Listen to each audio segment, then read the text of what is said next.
शिव महापुराण की कथा कहती है रविवार को अगर लोटा भरकर शिव को समर्पित करा जाता है तो घर में तेज लक्ष्मी प्राप्त होती है। तुलसी कौन से दिन नहीं तोड़ते?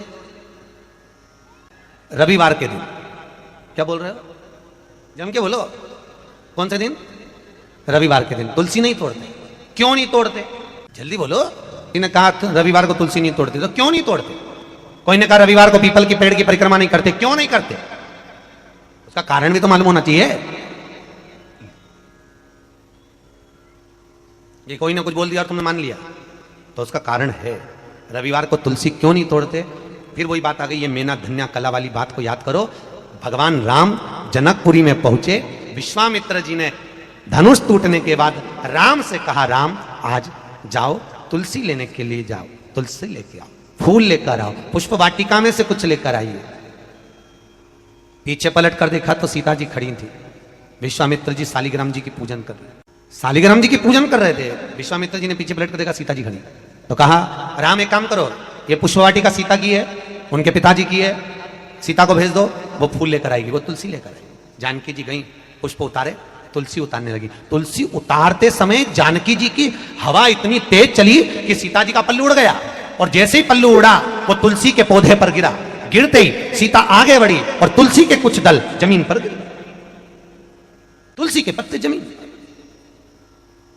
अब तुलसी के पत्ते जब जमीन पर गिरे, सीता जी तुलसी के दल लेकर, फूल लेकर विश्वामित्र जी के पास में आई, राम जी को दिया, राम जी ने विश्वामित्र जी को दिया।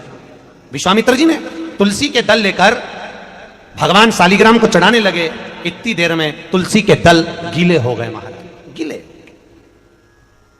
शालिग्राम जी ने हाथ में तुलसी के पत्तों को लेकर पूछा, ए तुलसा माँ ये बताओ कि तुम रो क्यों रही हो? तुलसा कहती है शालिग्राम जी को देखकर, शालिग्राम भगवान के ऊपर मुझे मत चढ़ाना। विश्वामित्र जी, जानकी जी तुलसा लेकर आ रही थी, हम एक साथ पली, एक साथ बड़ी हुई, एक साथ एक पौधे में लगी हुई थी, पर सीता के पल्लू से हमारी कुछ बहनें, कुछ दल जमीन पर गिर गए, इसलिए हमें रुदन आ रहा है। वो भी तो शालिग्राम जी के लिए तरस रहे थे। विश्वामित्र जी ने कहा, जानकी तुम्हारे साड़ी के पल्लू से तुलसी के दल आज नीचे गिरे हैं, इसलिए आज मैं तुलसी शालिग्राम को समर्पित नहीं करूंगा। वो दिन था रविवार का, इसलिए रविवार के दिन तुलसा नहीं तोड़ी जाती है। शिव पंचायत के दो देव ऐसे हैं जिनको रोज जल चढ़ाया जाता है, एक सूर्य नारायण और दूसरे मेरे देवाधिदेव महादेव।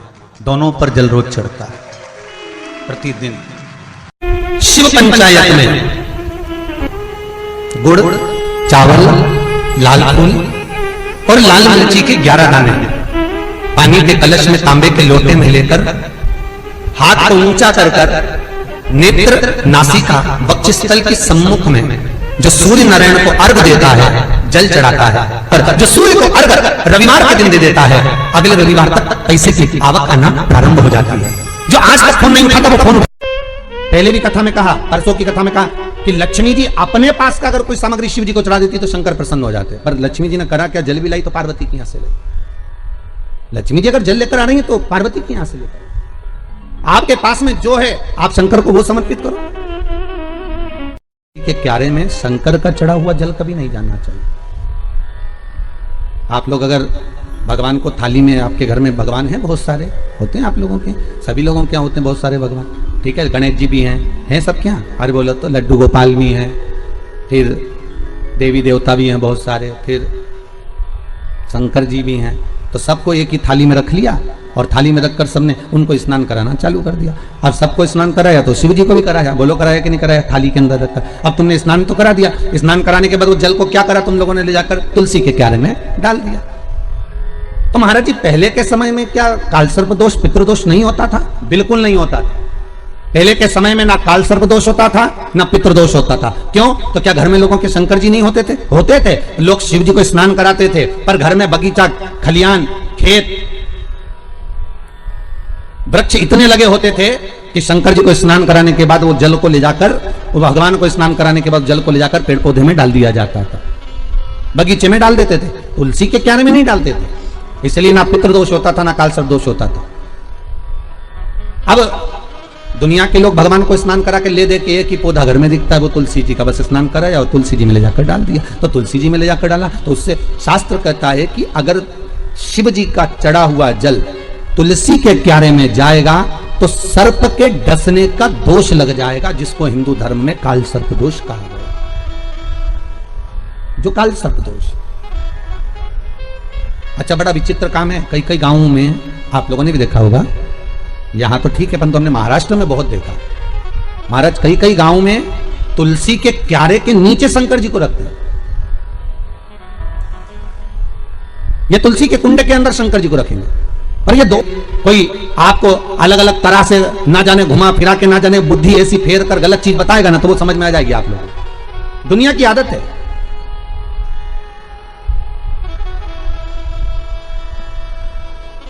अरे जरा सा गलत देखने पर अश्वत्थामा की बुद्धि फिर सकती है। रात्रि के समय पर अश्वत्थामा बैठे हुए थे,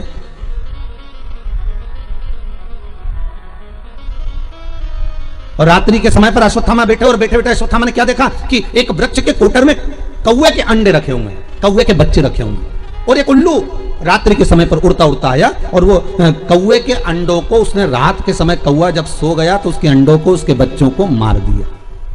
किसने? उल्लू ने। अश्वत्थामा ने देख लिया इससे जोरदार कोई काम नहीं हो सकता।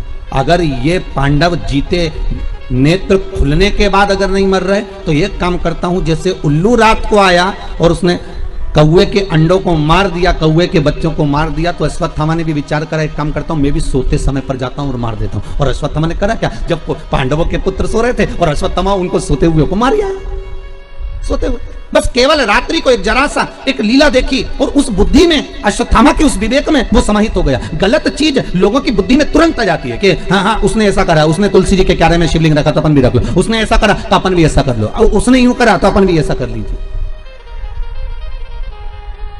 पर शंकर की कथा करें नहीं भाई, ये थोड़ा वंचिता होना चाहिए। महाराज जो शास्त्र सम्मत हो उसका स्मरण करना चाहिए। पहले के समय में दो दोष नहीं रहते थे, ना पितृ दोष रहता था, ना काल सर्प दोष रहता था। काल सर्प दोष कब आया? जब आप लोगों ने भगवान का चढ़ा हुआ जल, शिव जी का चढ़ा हुआ जल तुलसी में चढ़ाना प्रारंभ करा, तब काल सर्प दोष आया। और पितृ दोष पहले नहीं होता था। क्यों? क्योंकि लोग घर के मटके में से, घर के हंडे में से, घर के परिंडे में से लोटा भरकर पानी लेकर जाते थे और शंकर को चढ़ाते थे। घर का जो रसोई घर होता था वो बीच केंद्र में होता था, रसोई घर घर के मध्य में होता था, तो वहां से जब पानी लेकर जाते थे, परिंडा, मटका, हंडा पितरों का स्थान माना गया है। वहां से जब पानी भरते और ले जाकर शंकर जी को चढ़ाते, तो पूरे घर में से पानी निकलकर जब शिव को चढ़ने के लिए जाता था, तो पूरे घर का वास्तु दोष, पितृदोष समाप्त हो जाता था। अब आज के जमाने में मंदिर का लोटा उठाकर मंदिर का पानी भरकर शंकर जी को चढ़ा देते हैं, तो ना वास्तु दोष समाप्त होता है, ना पितृदोष समाप्त होता है, ना कालसर्प दोष समाप्त होता है। कि माला तुलसी का मन का हाथ में नहीं लपेटा जाता। ध्यान देना बहुत अच्छी तरह से। तुलसी का मन का, तुलसी की माला को हाथ में नहीं लपेटा जाता, तुलसी की माला गले में होना चाहिए, या फिर जिस झोली में हम भज रहे हैं, जप रहे हैं, तुलसी की माला, तुलसी अगर गले में रहेगी, हम पहने रहेंगे। रोज हम गंगा नहाने नहीं जा सकते, सरयू, यमुना, मंदाकिनी, नर्मदा नहाने नहीं जा सकते, तो जो हम बाथरूम में भी स्नान करेंगे, वॉशरूम में भी जाएंगे, और अगर बाल्टी में से एक लोटा डब्बा एक पानी लेकर हमने अपने शरीर पर डाला, तो सूर्य नारायण भगवान को स्टील के लोटे से या चांदी के लोटे से या पीतल के लोटे से या प्लास्टिक के लोटे से या कांच के बर्तन से जल चढ़ाने से आयु छिन्न होती है। क्या समाप्त होती है? आयु। और सूर्य नारायण भगवान को अगर तांबे के लोटे से जल दिया जाता है तो आयु की वृद्धि होती है, और दिन भर में अगर कोई काम अटकने वाला है तो वो काम का रास्ता खुल जाता है और शरीर की बीमारी समाप्त हो जाती है। शरीर की बीमारी समाप्त हो जाती है।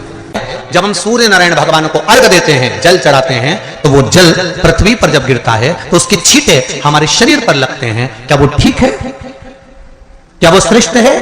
तो शिव महापुराण की कथा कहती है, जब हम सूर्य को अर्घ देते हैं, सूर्य को जल चढ़ाते हैं, वो पानी जब पृथ्वी पर गिरता है, उसके छींटे हमारे शरीर पर लगते हैं, तो वो श्रेष्ठता का भाव निर्मित करते हैं, वो गलत नहीं हो सकता। कारण अब वो भी समझ लीजिए। अब सूर्य नारायण भगवान को आप जल चढ़ा रहे हो तो छींटे नहीं लगे, उसके लिए क्या स्टूल पे चढ़ के चढ़ाओगे कि कुर्सी पे चढ़ के चढ़ाओगे? अरे बोलो तो सही।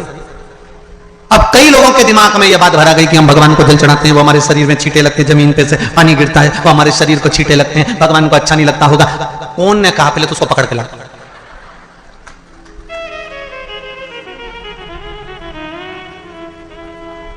क्योंकि मेरे राम जी महाराज, मेरे भगवान कृष्ण,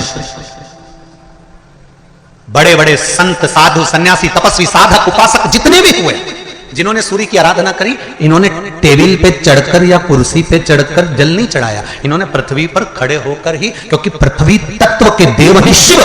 जब हम मृत्यु लोक पर खड़े होकर, पृथ्वी पर खड़े होकर भगवान शंकर का भाग पृथ्वी तत्व को धारण कर कर जल को हाथ में लेकर जब समर्पित करते हैं, और जो जल नीचे गिरता है वो शरीर पर अगर लगता है तो हमको उसका आशीर्वाद ही प्राप्त होता है, दोष नहीं लगता। पर लोगों ने इसको विपरीत कर दिया। कि कौन ने विपरीत करा? कई लोगों ने इसको विपरीत कर दिया। कौन ने विपरीत करा? तो जो दूसरे धर्म के लोग होते हैं, जिनको हिंदू धर्म से नफरत होती है और जो हिंदू धर्म की पूजन, सेवा, अर्चना को समाप्त करना चाहते हैं, वो धीरे धीरे धीरे धीरे कहने लगे कि सूर्य को जल चढ़ाओगे तो शरीर में लगेगा, शरीर में लगेगा तो दोष लगेगा। इसको कह कहकर घर घर में सूर्य को जल चढ़ाना लोगों ने बंद कर दिया कि आप जल चढ़ाएंगे तो दोष लगेगा, शरीर पे छींटा लगेगा, शरीर को ऐसा लगेगा। ये दोष नहीं है।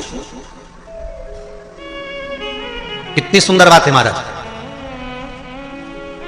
सूर्य नारायण भगवान को जब जल चढ़ाया जाता है, हाथ तुलसी पर लगकर जब शरीर पर आएगा तो सारी नदियों के स्नान का पुण्य इस मनुष्य देह को अपने आप मिल जाएगा। इसलिए तुलसी गले में हो। जैसे ही मंजरी बड़ी हो, मंजरी को उतार लिया, शालिग्राम जी को समर्पित कर दिया, ठाकुर जी को चढ़ा दिया। इतना सुंदर कहा है। शंकर जी का नाम लेकर, जैसे आपको कथा में कहा था, बद्रिकाश्रम जाओ तो चने की दाल चढ़ाओ, किसका नाम लेकर? शंकर जी का नाम। केदारनाथ जाओ तो शंकर जी पर घी चढ़ाओ, किसका नाम लेकर? नारायण का नाम लेकर। नारायण का नाम लेकर केदारनाथ में घी चढ़ता है और बद्रीनाथ में शिव का नाम लेकर चने की दाल चढ़ती है। उसी तरह मंजरियों को इकट्ठा कर कर मंजरी 108 मंजरी की माला तैयार कर कर शिव का नाम लेकर जो नारायण के शालिग्राम जी के गले में माला धारण करा देता है, उसकी मनोकामना पूर्ण हो जाती है। वर्ड तो नहीं बोल रहा है तो प्रैक्टिकल जरूर करना।